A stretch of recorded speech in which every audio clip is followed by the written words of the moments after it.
Hello and welcome back to Inside Jam, a week-long social media celebration of enterprise tech hosted by Solutions Review. My name is Jonathan Paul, and over the next 60 minutes, we're going to have a discussion with 6 industry experts on the impact of remote work on data protection. So let's bring in our group of gentlemen now. We have coming in from various time zones and companies, a great group of panelists. We're excited to have you all here. Brian, Larry, Mark, Stephen, Woody, and Curtis. Thanks for being here, gentlemen. Thank you. Thanks, John. Now, Curtis is going to be moderating the discussion today, so I'm going to step out of the way for the next hour or so and let you lead the conversation. So good luck and take it away. All right. Good morning, everybody, or good afternoon, good evening, whatever time it happens to be where you're at. Well, welcome to the panel, everybody. Hopefully Mark's camera will come back at some point, but there he is. Welcome back to the panel, Mark. So, this is one of those, I don't know if you heard, but everybody's been working from home for a while, right? Some of us have started going back a little bit to the office. I know I actually visited the Druva office pretty briefly, and but this is what we're talking about, the impact that has had. So what I'm going to do is I'm going to have the panelists introduce themselves, and I'll introduce myself first. W. Curtis Preston, Chief Technical Evangelist for Druva. I've been in the industry for about 30 years, also host a couple of podcasts, and I'll be your moderator today. So we'll go to the right to Brian. Thank you. My name is Brian Kuhn. I'm the Chief Operating Officer at Infrascale, and Infrascale is a backup and disaster recovery company specializing for small businesses and up to medium-sized businesses. And our goal is to help with that, of course. I'm Chief Operating Officer, and I have product engineering, operations, and IT under my purview. Great. Thanks for the introduction, Curtis. My name is Stephen Wood. So I represent OpenText, specifically Carbonite and WebRoot, which are specifically data protection and data security solutions, specifically aimed at our SMB market. So I work with our pre-sales arm across Europe and Asia Pac, and I'm very pleased to be here. That leaves me. So hi everyone, Mark Vida. I'm the VP of Solution Architecture at Iland. Iland's a global cloud service provider. We offer infrastructure service, DR as a service, backup as a service. So clearly data protection is part of the game there. And for us, security features in that very highly as well. Hi, I'm Steve Umbihacker. I'm the CEO for OS Nexus. We're a software-defined storage manufacturer. We make file block and object storage software that runs on standard servers. Thanks for having me on the panel. Great to be here. Yeah, thanks, Curtis. My name is Larry Meese. Nice to speak with everyone today. I'm Vice President of Product and Solutions at Cloudian. Cloudian is the industry-leading provider of S3 object storage. Under my purview, I have product management, our technical alliance and strategic alliance partners, as well as solution marketing. All right. So we have a couple of, a number of different types of products and services that are here. So we should get a good, broad spectrum of thoughts. So that's kind of what we want in a panel of this size.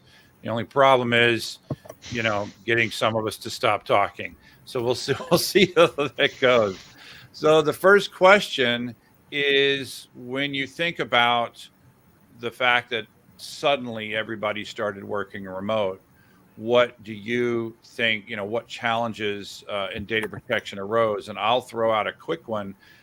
A lot of the companies that I remember working with, they just didn't have laptops. So suddenly, Dell and other companies like Dell had a really good quarter or two because everybody was buying laptops. And then suddenly, I think people just drop ship laptops directly to the end users. And then suddenly there's a bunch of data being created, and people said, oh, we should probably back this up. Brian, did you see, does that match what happened for you? That's certainly the case. So we do have folks around the world, and there were cases where they didn't have laptops, as you said. But beyond that, right, is setting up the all of the regular IT processes and functions that would exist inside the company, right? So not only backup for those laptops, but how does normal IT policy, does everyone have VPN access? Does everyone have a way of two-factor or multi-factor authentication at hand? So it really exposed a lot of questions about how do you operate 100% remotely, and where were your gaps in your IT? So Yeah, go ahead, Woody. yeah, I'll chime in here. So completely agree with everything Curtis and Brian have said so far. So not to repeat, but I think another dynamic we saw was that as those users went home with those new laptops and were generating data out there in the home, and of course you had this explosion in information moving to 365 and the need to protect that all. What happened was we expanded the attack vectors that nefarious individuals had and the opportunity that individuals had of getting in and at our data. So there was a scurry of activity to say, how can we close those security gaps as well as those data protection gaps? The attack surface problem was definitely a big one. Mark? To use a very overused analogy, it's that whole castle moat scenario. Before everyone started working from home, there was this thinking and this feeling that, well, I've got my perimeter protected. I don't really need to worry about what happens inside. Everyone comes into the building, everything's secure, whether it's a laptop or a desktop. The point is it's inside my, proverbial four walls. Certain organizations were a bit more mature in that perspective, and that they had remote working capabilities, but it was more like a tangent off to the side. It was never something that was full blown or fully fledged. We'd be like, well, we'll stick a VPN client on an endpoint and we'll be fine. And so this forced the thinking to change and forced people to realize that approach worked 10, 15 years ago, but that approach has been eroded for years. The pandemic just put it in people's faces. We've all worked at organizations which have facilitated remote working for a number of years, but for some, it was a completely new concept. So suddenly everyone had to do it, whereas before it was an option. Yeah, I completely agree with that. It's as you guys were saying, the attack surface just gets huge the minute that you've got 100% of your workforce at home instead of having, 10 or 15%. Now you've got people everywhere, and everybody's, home Wi-Fi is now an attack vector. If they don't put the password on it, somebody's coming into their network. So yeah, it just makes it so that businesses really need to, as Mark was getting at, build another moat. You need to assume that people are coming across that first layer of moat. And then you really need to think about what applications do the users need when they come in through the VPN, and how do you, segment things, sort of like a ship. If you get attacked, you only want the one room to flood, and so it just changes everything in terms of security and how people protect their businesses. And then, if you get attacked, that you've got much more demand on the whole backup system, and I think we'll start getting into that. Yeah, no, I would tend to agree with everything was said. That especially one of the big areas that really accelerated the pandemic, really accelerated around remote working, was the growing trend of increasingly distributed IT infrastructures as well. With most people, once they get laptops, they were storing all the pertinent data on laptops, but in an interim, or because they have the flexibility at home, that also extended to storing data on smartphones and tablets, and each one of those represented an endpoint that really needed to be protected and secured. That increased attack surface, also increased the risks of data breaches from social engineering, because the network, let's face it, network security at home is probably less stringent than what it was within the four walls of the data center of an organization's physical office location. So it also increases the risk of compliance breaches. So many staff have copies of data on mobile devices. Those often have higher risk of vulnerabilities. So if those devices are lost or stolen, and PII data is accessed, this could have some pretty significant repercussions, including financial penalties. So it's definitely a snowball effect that has definitely been accelerated during the time of COVID. Yeah, I think Mark's comment probably summarized it best, in that this forced your hand, right? But really the kinds of things that companies are being forced to do because of COVID, most of them are things they should have been doing already. It's not like laptops were invented yesterday, right? It's not like a bunch of your company isn't already working from Starbucks or pick your favorite whatever place you hang out, right? So if you were counting on the the moat and castle mode, that hasn't been the way things have done for a long time. That stopped right? working a long time ago, for sure. Right. So yeah, so I agree. I think it just really forced hand. I think Druva got lucky because this is already how we all worked. We were all 100% remote. We already assumed that people, everybody got a laptop, everybody always remote, and we're a SaaS product, so we sort of ate our own dog food. All of our IT infrastructure is SaaS, right? Not just what we do, but how we exist as a company. So for us, it was almost a non-change, right? Which is what it should have been for maybe everybody else. But yeah, Mark, I agree that had. And now, Larry, you brought up a question, or you brought up or hinted at something. And so the question is, when we look at things like GDPR and we look at I live in California, so we have CCPA, the California Consumer Privacy Act, and there are a bunch of other regulations around the world that either are here or in the process of being written. How do you ensure compliance when your data is everywhere? So Larry, you brought it up, so I'm going to throw the question to you. Yeah, no, sure. It's definitely top of mind of a lot of organizations, especially who do business and conduct business geographically across physical boundaries or regional boundaries. But GDPR has really put an entirely new focus on security access to systems and data. Right, so only staff who need to use PII data, for example, as part of their job function, should have access to that data. So this has definitely complicated matters, and security can be a painful process with GDPR.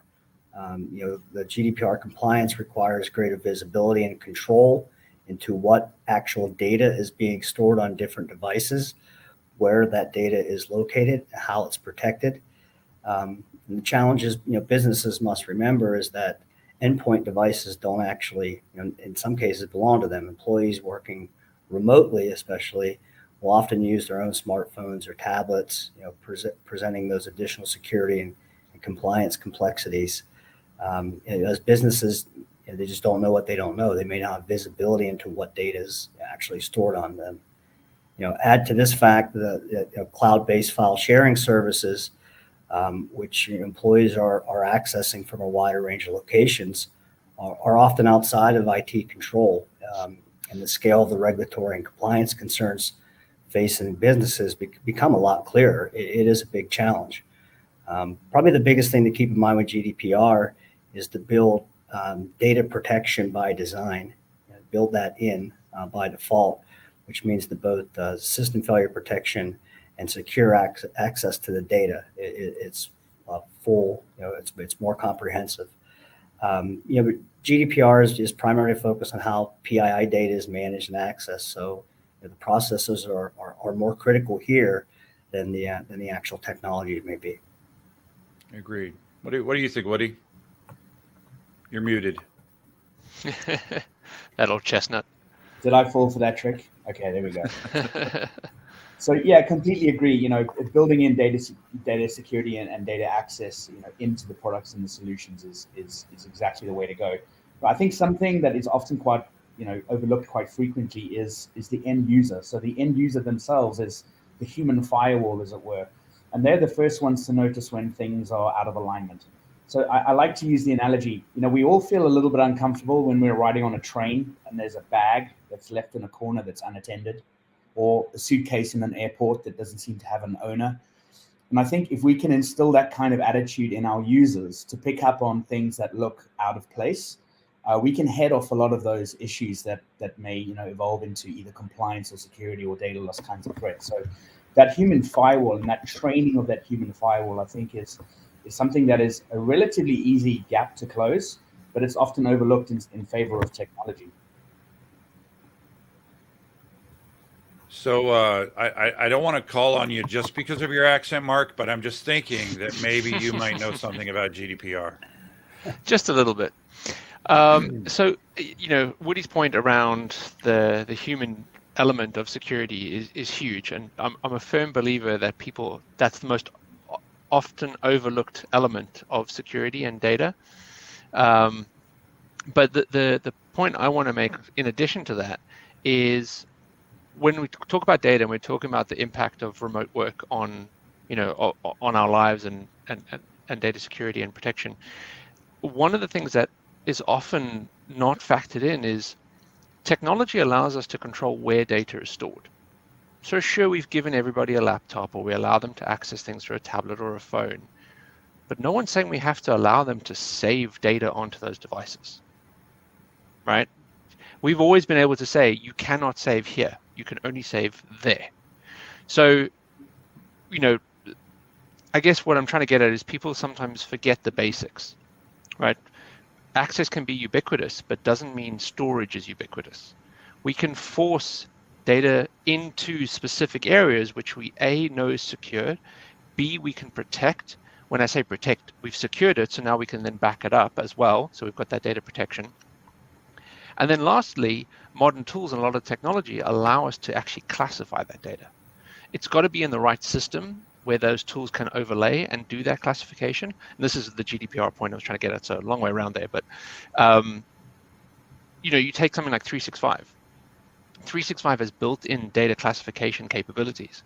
So if you force people to save data in 365, you're already solving part of the challenge. So it's just understanding the tools that are available to you and leveraging them. Because I can tell you now, a lot of organizations don't leverage that feature, and it's gold. It's built in. Just use it. It will save so much headache and hassle because you're not having to worry, are the wrong people accessing the wrong type of data?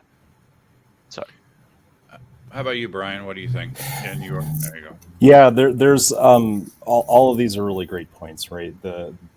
The regulatory issues around GDPR, CCPA are one thing, but I don't want to omit the compliance issues, right? So everything that we've mentioned here, from the human firewall and data classification and IT policy, these are all great things when you are an organization that has to chase compliance certification, and you're constantly looking at your access control capabilities, and you're doing annual penetration testing, and you're looking at yourself from the inside out to ensure that you have that type of protection.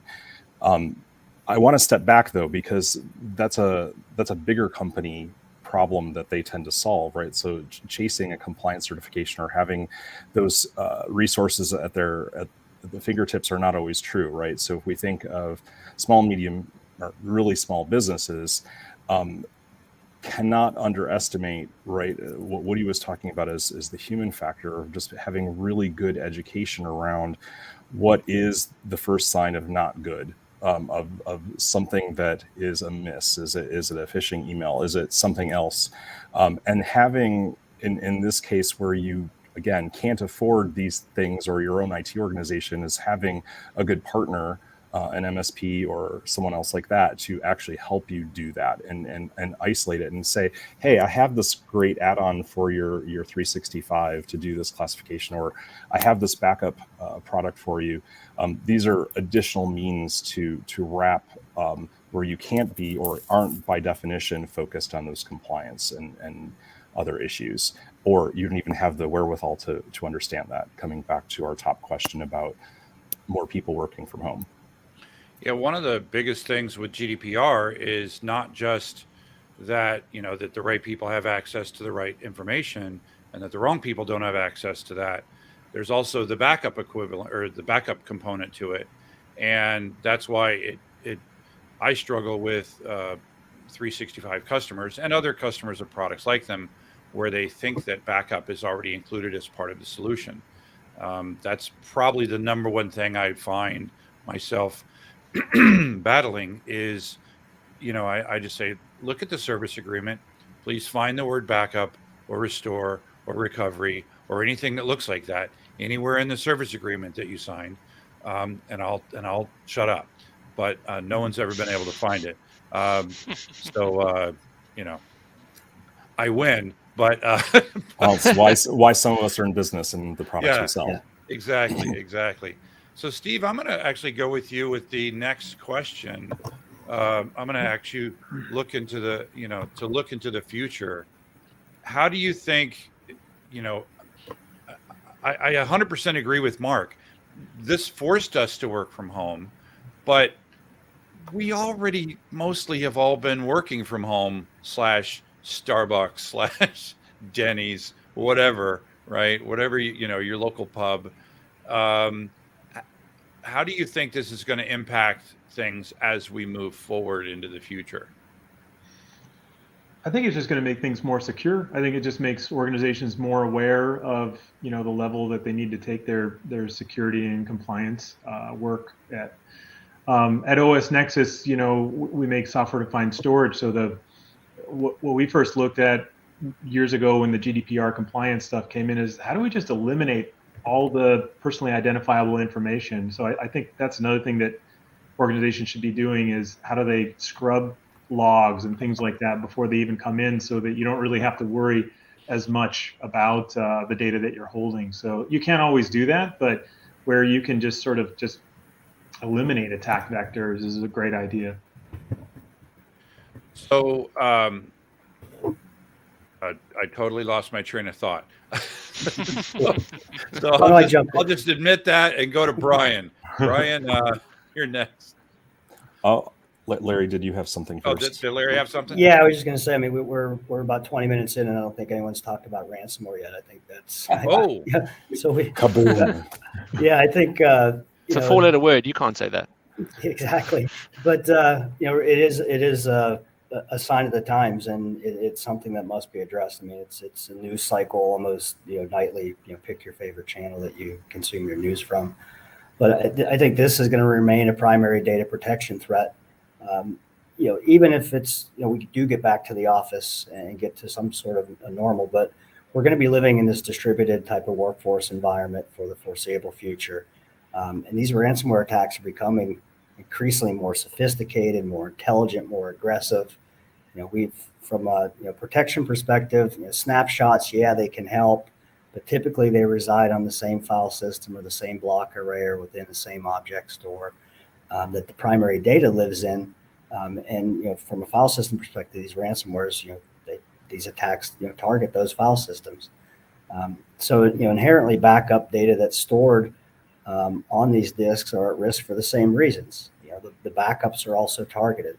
So all this really makes it essential to have coupled with a strong other set of defenses on the front side of it, but having a mutable backup copy for any mission critical, business critical, sensitive or important data is going to be paramount to mitigate this risk until further advances in technology and innovation happens. So, Steve, you want to continue talking about ransomware?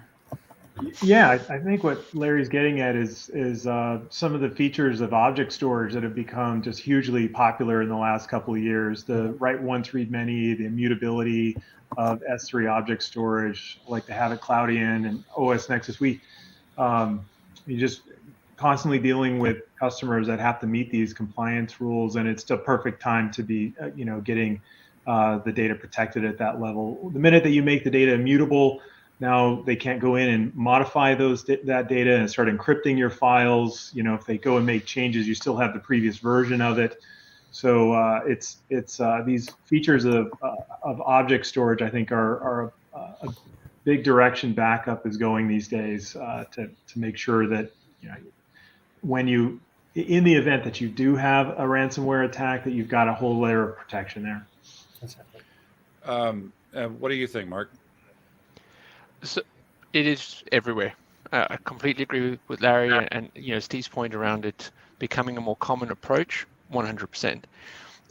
There are other solutions available, and it's important to note that for the people listening in, that object storage has its use case. But when you think about end user access, it still hasn't made that leap to being as easy to consume as block storage.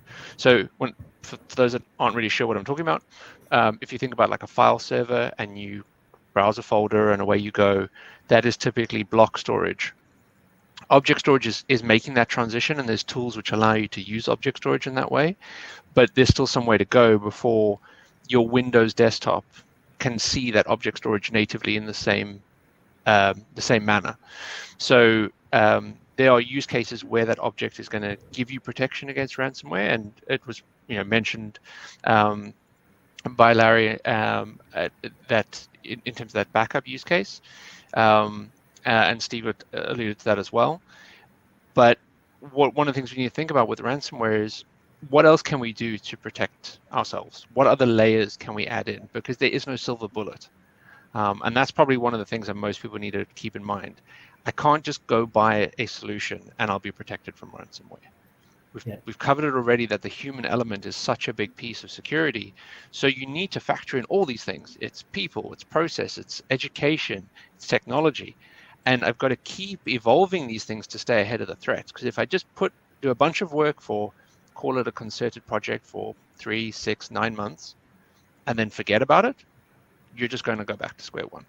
You've got to constantly stay on top of it. It's a living activity. I think it's a great point, Mark. And the immutability, the warm storage that is kind of gives you a solid defense, but it's down in the stream, right? I think where you're going to start seeing a lot of innovation. I know what we're working on at Clouding is to be more proactive and intelligent, to be able to detect that there's anomalies happening on the system before you actually get to your backups, right? So whether it be some modern apps that are consuming object storage as a primary layer, or if you're your traditional kind of OLTP processing that runs on an enterprise block array, to your point, Mark, I think it's the intelligence to be able to detect intrusion and irregular activities that are happening and be able to correlate that in a more preventive manner up front. It's really going to provide you that end-to-end solution, which is the nirvana we're all looking for that really no one has today. Without actually saying the word, Larry, I think you're winning the buzzword bingo, because you brought up ransomware. You now brought up like AI and ML, right? By the intelligence there. So, keep it up. What do you think about this? I was going to dovetail into what Mark and Larry just said there, right? Mark said there's no silver bullet. It's all about layers. And Larry, you mentioned it's about, real-time detection and monitoring of what's going on. So I like to use an analogy called the termite syndrome. You may have a beautiful house with a white picket fence and, fantastic windows that open and close, and a roof that doesn't let the rain in. A big front door with a great big, triple bolt deadlock on the front. So you may think you're secure. But the question is, what's actually going on inside? Have I got a termite infestation? Do I have someone already inside my network sniffing for credentials, trying to get a hold of, an access to my blob store or to my file system? And you hit the nail right on the head there, Larry, about monitoring. So again, going back to that layered approach, you've got to have the front locks on the door. You've got to have the firewalls and the proxies and the antivirus, and you've got to have the user training. You've got to have the backup that you can recover, from if absolutely everything falls down. But there's also this new trend for being able to detect when something strange is going on inside your network. We have the benefit of the WebRoot product, which is backed by Bright Cloud Threat Intelligence. Again, machine learning, artificial intelligence, scanning the internet twice a day to uncover mischievous individuals. And we can learn from that the dwell time, the time it takes for someone to get in and before they actually pull the trigger to destroy your data, it's sometimes up to 90 days, if not longer in some parts of the world. So you've got to have those forensic tools looking at your network and your environment consistently, picking up on those anomalies. And I think that's a huge trend that's gonna expand over the next couple of months. Well, I'll tail off on the thing that you said, Woody. This idea of dwell time from a backup perspective, it's a real problem, especially if what you have is a product that gets in, and I don't know what else to call these things, products, tools, I know malware would be a great, if you have a piece of malware that has gotten in, and it's what some of the tools are doing is they're slowly encrypting, right? They're taking, say, older files or files that no one is actively using and encrypting them slowly during that entire, you're right, 90-day, even longer dwell time. And then you find out you have ransomware, right? So there's a collision, somebody touches a file, and then you find out you're ransomware, but you've been silently being encrypted over the last however many days. The question is, what do you restore at that point? It's early days, but Druva has come out with a tool to solve that problem for file systems.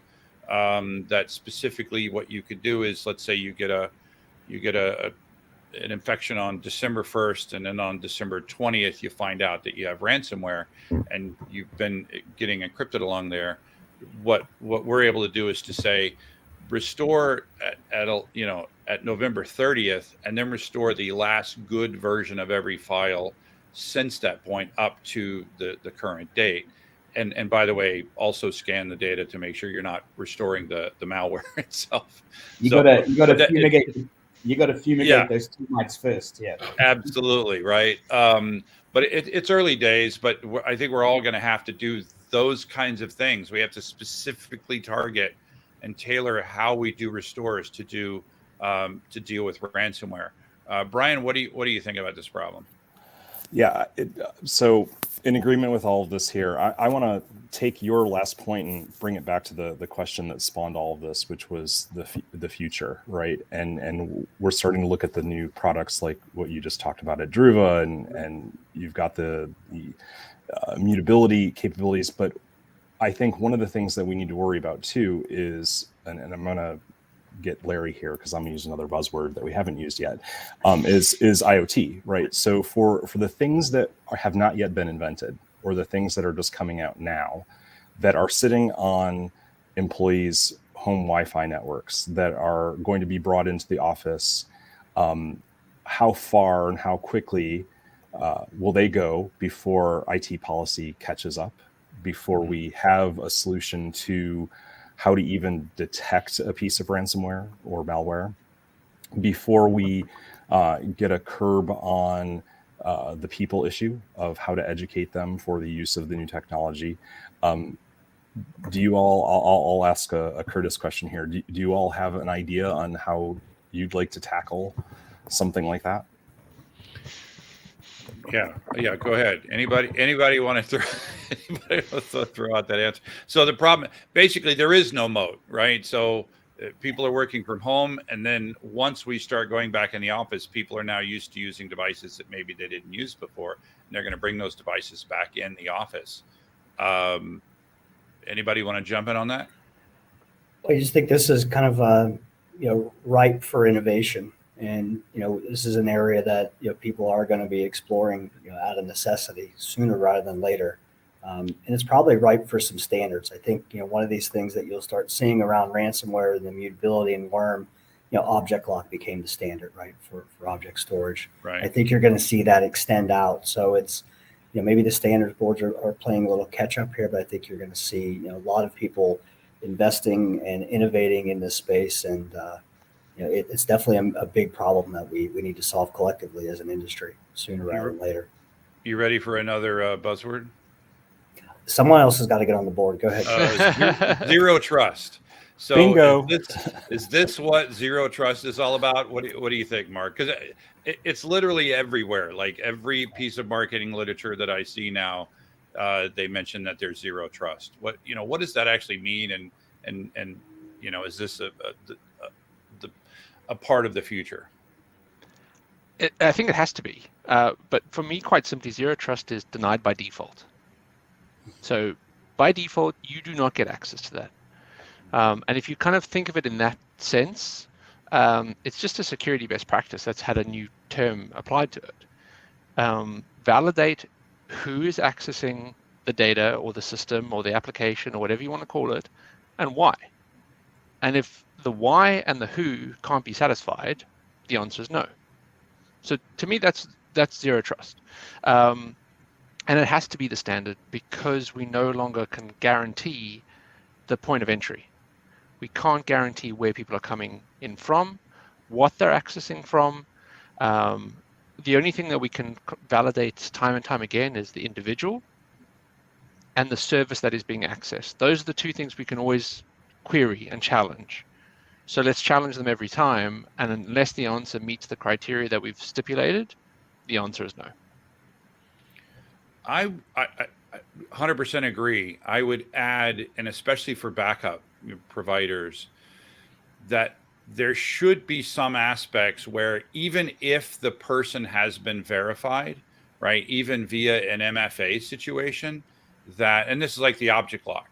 So we built this into object lock, but I don't see enough data protection providers doing things that say, even I'd like an option, just like with object lock. I'd like an option that says this backup set, even if Curtis comes in, Curtis is an admin, he authenticates via 17 different multi-factor authentications. We know it's Curtis, and Curtis says to delete all the backups. I don't care, right? That's, to me, that's an extra level of zero trust, that there should be some things. I don't see enough backup folks doing that, adding that into their products, because that's another layer as well. Who wants to talk next about zero trust? Do you mind if I just jump in there, Curtis? Oh, sure, Mark, go ahead. Because it's a really interesting point, and I think the point you've raised, it exists. You can do that with some technologies. Now, I'm not going to call out vendors and stuff. Right. That it's more the principles. You can do that, but a lot of people aren't ready for that. And when I say ready, I'm talking commercially. No one knows what never touching the data means to how much storage they're going to require. No one knows the costs associated with being that stringent. So people are just a little bit weary of going all in. In certain industries, you have to do that. So on the whole object lock thing, with the main vendor that led the way in object lock, there's two modes, governance and compliance mode. And the one is you just can't remove it ever. Right. The only way to get rid of it is to delete your account. So it's another form of attack. Because of this persistent data storage is, I'm just going to flood you with data. And I'm just going to make your bill go up and up and up and up and up, because you just keep building data and there's nothing you can do about it. So we have to be weary of the inverse and how someone can manipulate what is a good intended idea, but then they'll use it for malicious intent. That's a really good point. What do you think, Steve? Yeah, there's the rule of least privilege needs to be followed with a lot of these applications, and they need to be able to have rule sets that prevent things like that. So if you have a daily backup window with a certain amount of data that's being pushed to the cloud, you need to be able to say, hey, this should fall within these parameters so that you can't be flooded with data. And the same kind of thing, like, preventing all the backups from getting deleted. The general administrators perhaps shouldn't have any ability to delete backups. You'd set up the role-based access controls so that you remove that privilege from their standard accounts, and then have an automated system set up that can go and remove the oldest backup. But there's a lot of security features across all the different products we're talking about today, and those really have to be dug into and leveraged so that you can follow that rule of least privilege. Yeah, and I think it's going to be an evolution, right? I think Mark mentioned a good point is we may be kind of standardized on object lock now. We know who the leader in that space was, but the ecosystem around that is definitely catching up. There's some tighter integration that's going to be required. And looking at, Mark mentioned that the two modes, right? Governance mode and compliance mode for object lock, those are the standards. We're actually getting ready to introduce a new mode called compatible mode specifically for managed service providers. So to your point, Mark, kind of the inverse of that is, if you're a service provider and you're offering ransomware as a service, and you set a policy not to, on that bucket for 3 years, what if your customer goes away and stops paying its bills after a year? You're now consuming all of that infrastructure as a provider, and it's actually counterintuitive and it has a negative impact to your business. So there are going to be, like I said, I think the standards and the evolution around the ecosystem and just getting all this more tightly integrated. But zero trust, I think it's here to stay. Certainly, it's just a matter of what's what's the ripple effect in terms of refactoring applications and different workloads that's going to be required that were not built on zero trust by default from the ground up. Larry, that's 3 words: refactoring. You're still leading the buzzword bingo. Brian, I'd like to talk about, we've talked a lot about protecting the data, and we've talked a lot about, that we need to back it up and we need to secure it and we need to protect it. What about just the idea of a breach, a direct breach? How to be, and some of the ransomware products are working this way as well, where they're just stealing the data instead of encrypting it. How in this world where there is no castle, there is no moat. I was going to try to continue that analogy, but it just didn't work.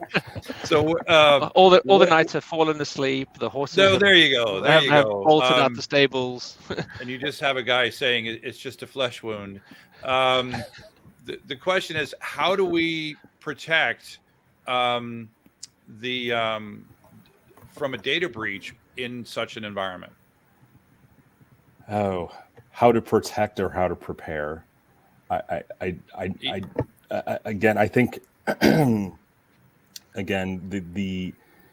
the ounce of prevention that has to happen here, right, to protect against any kind of breach at any kind of level, right? So if we're looking at big infrastructure, locking down your firewalls, locking down your access control policies, doing all the buzzwords that we talked about here, doing persistent penetration tests and Nessus stands, and all of the fun things that the IT and infrastructure security teams need to be managing for either the infrastructure and the operational infrastructure of the service that you're providing, or on your laptops, making sure that's all good.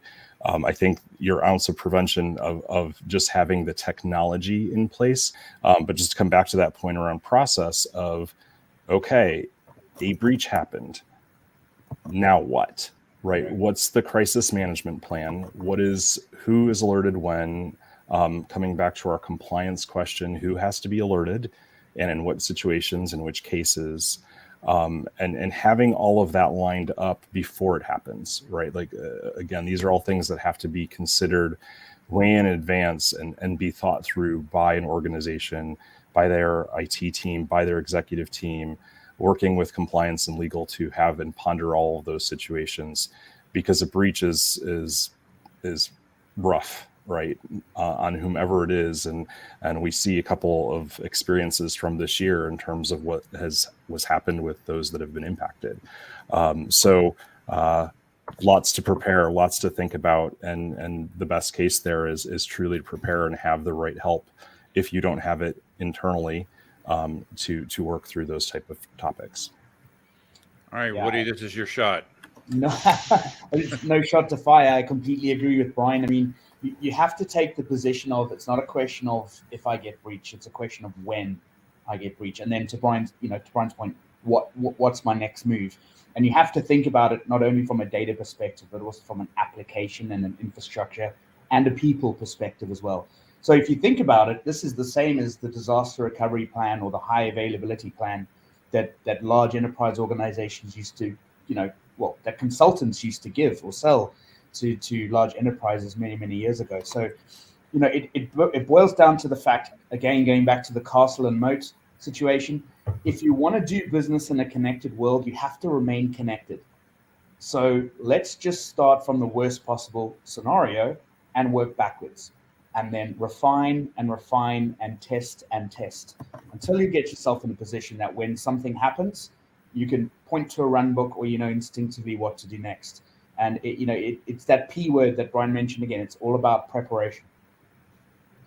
Right, preparation as well. Yeah, I think about it, and the P word I thought you were going to say was pen test, because I heard that word as well. I think pen testing, is extremely important, right? The idea of regularly hiring someone else to try to break your security, right? And both electronic and physical, right? There are by the way, one of my favorite movies is Sneakers. If you haven't watched it, I mean, it's a silly movie, but it shows the kinds of things that people go through to physically get into your data security. And I actually have a friend that does physical pen testing, where his job is to get into an area of the environment where he's not supposed to be, take pictures and get out. And he's never not succeeded. There is no fully secure computer except for one that's turned off and unplugged, right? But we have to do our best to use technology to stop, to watch. Larry's talk about automatically looking for things and watching patterns, and then watching when patterns change. And one of those patterns needs to be the exfiltration pattern. I don't think enough companies are watching the data that's leaving their organization, watching for that pattern that's normal, and then watching when it changes, right? Because I think that's going to be the only way we stop this exfiltration style of ransomware attacks.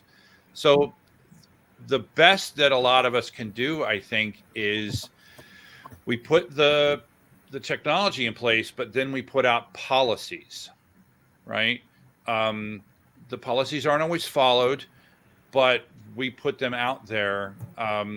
So the question is, what policies do you think are there policies that we don't have in place, or that a lot of companies, between the six of us, thousands and thousands of companies, we're interacting with a lot of people.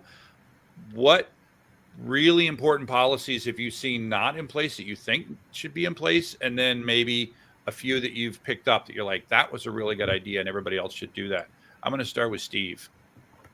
I was going to say that the castle wall analogy is actually a really good one, because castles really have walls within walls. And so when you get that breach on the outer wall, you want to make sure that the next wall has an additional layer of protection on it. And so I was going to mention DR sites. If you have, everybody should have that failover plan where you can go from your primary site, and in the event of a ransomware attack, you can go over to your DR site. And I'd say the number one thing for an IT staff to be doing is testing your DR site. You don't want to just assume everything's A-OK over at your DR site. You want to be testing that on a monthly basis. And you also want that castle wall around the DR site, so that really you have the ability to flow your replicas of your virtual machines and databases and everything over there, but it has another wall around it, so that if you do have that breach, you have that ability to fall back to the DR site, and you've been testing it regularly. So you have that whole business continuity plan in place and verified. That provides just a huge amount of peace of mind for an organization. And that just, you got to test every X many days. You need to make sure that DR site's rock solid. When I heard you talking about using the word fallback, immediately I was thinking of Helm's Deep in the Lord of the Rings, and somebody saying fall back. One thing that I've seen that is actually from my old days, when I was first doing backup at a large credit card company, when we did our DR test, one of the rules was Curtis was the backup guy. Curtis is not allowed to have anything to do with the DR test, right? We're going to pick Steve, and here's Curtis's documentation. Good luck. Curtis, got hit by a bus, right? That was always a good plan, is to not have the person do, whatever it is you're trying to do, have the other person do it. What do you think, Mark? So Steve's points are like bang on. Do you want to come over and work at Island? Because this is the stuff we tell people all the time. No poaching. Yeah.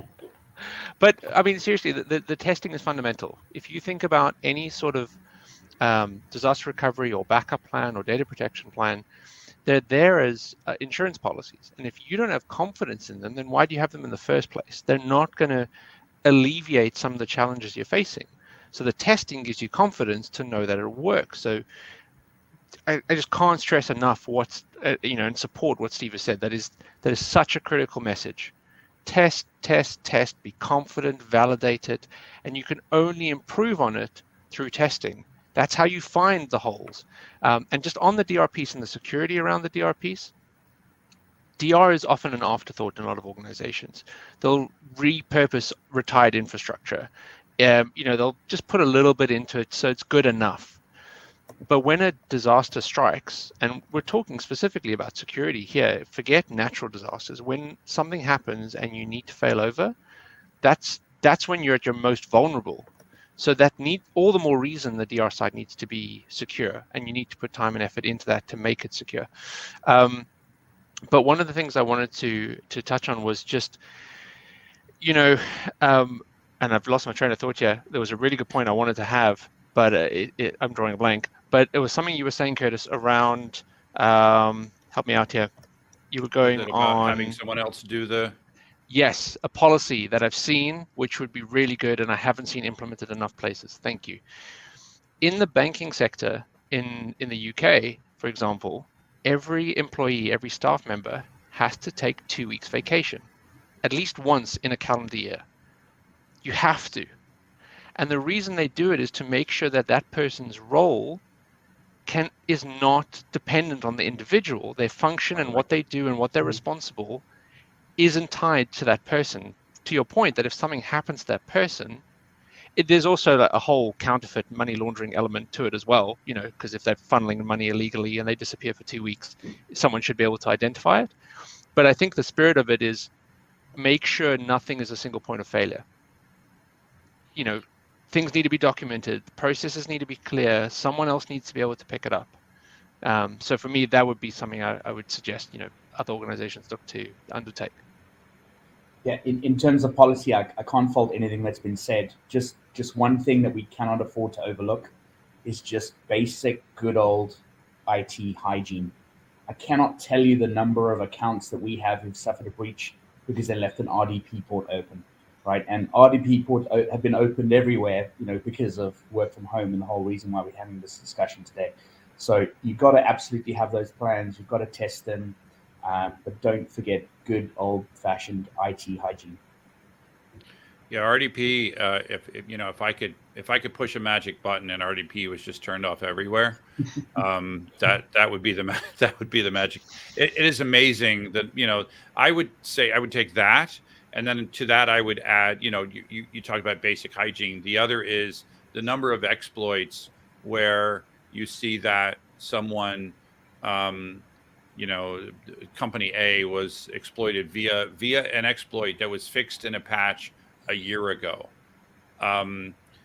It's so frustrating, right? And I see that both from the mainstream IT department as well as the backup world. I get it, folks. The backup system is, you don't want to upgrade it.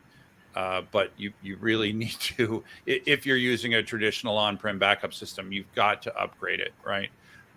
Because it's to me, it's the ultimate backdoor into the rest of the world, right? So it's something that you need to, and again, I'm going to add on so many times, we have the junior person be the backup person. That's how I got my job 30 years ago next month. Amazingly so, right? No one wants to do the backup, so we give it to the new person, right? And what that means is that person is super junior from an IT security perspective, and so someone should be watching it, right? And so I guess I think we're towards the end. I'm going to turn things back over to John. Great discussion, gentlemen. I just wanted to pop back in with about 5 minutes left and give each of you an opportunity to plug your solution, give some final thoughts, or just direct the audience to whatever you'd like to promote tonight. So, Curtis, let's start with you. So, Druva is a SaaS-based solution. I hopped hard on upgrading your backup server. If you use Druva, you don't have to worry about that, right? We back up all the things to a centralized cloud service. Brian. Sure. So InfraScale, backup and disaster recovery for SaaS applications like Zo365, G Suite, endpoint data protection, and DR for servers. you're not going to probably come directly to us. So I'll finish this plug as, if you are a smaller business listening to this or watching this and you need help, please reach out to a managed service provider to help you solve these IT challenges that we've posed to you today. Woody, we'll keep going clockwise. Yeah, sure. So again, Carbonite for data protection, no matter where your data resides, where it happens to end up, and WebRoot for data security. And so these two things are intrinsically linked.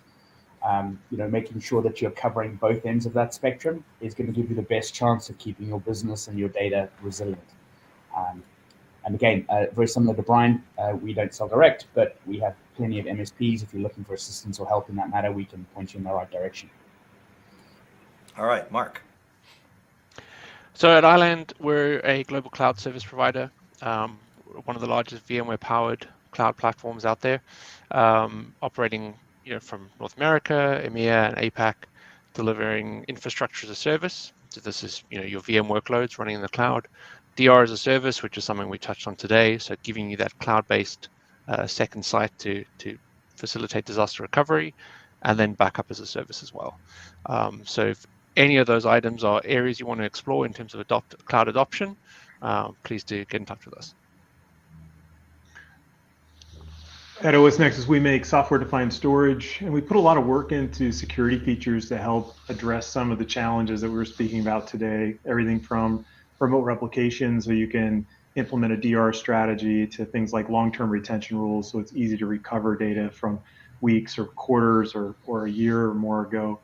Our software is free to download from our website. You can get a trial edition or even a community edition license at osnexus.com. So I encourage you to check it out. We do file block and object storage in the platform. Yep. And Cloudian, we're industry leader, independent S3 compatible object storage. We're software defined, distributed by nature. We can run on-prem, tier to a cloud, run in the cloud, any combination. Industry leading S3 compatibility natively from the ground up. Dynamic bucket level policies, military grade security.